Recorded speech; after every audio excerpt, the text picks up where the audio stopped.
دوستان عزیز، اومدیم با یه ترفند ساده در خدمتتون باشیم. سوال 8 صفحه 59 کتاب ریاضی 8 با توجه به رابطه x و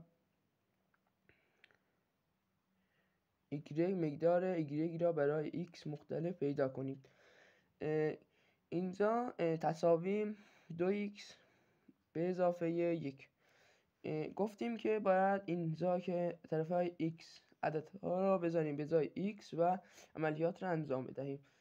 2x به جای x 1 میذاریم ضرب در 1 بعد به اضافه 1 2 1 تا 2 تا میشه 3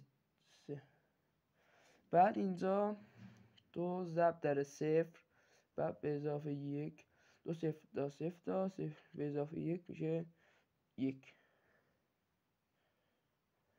بعد اینجا 2 ضرب در 2 به اضافه 1 میشه 5. 2 تا 4 تا با 1 میشه 5. بعد اینجا 2 منفی 1 ضرب در به اضافه 1. بعد اینجا منفی در مثبت میشه منفی میشه 2 1 تا 2 تا منفی 2 میشه اینا غیر علامتن.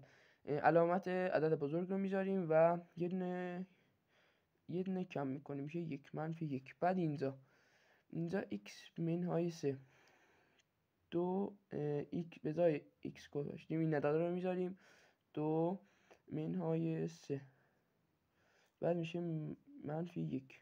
بعد اینجا منفی 2 منفی 3 میشه هم علامت هم یکی از علامت رو میذاریم بعد جمع میکنیم 5. بعد اینجا 0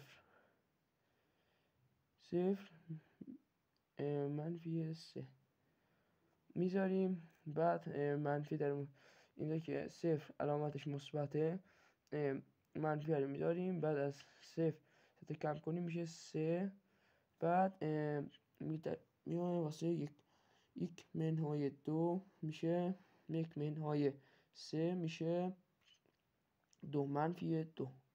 با تشکر از بینندگان عزیز لطفا ما رو حمایت کنید و با یه قلب قرمز دل ما رو شاد کنید. مرسی. با تشکر.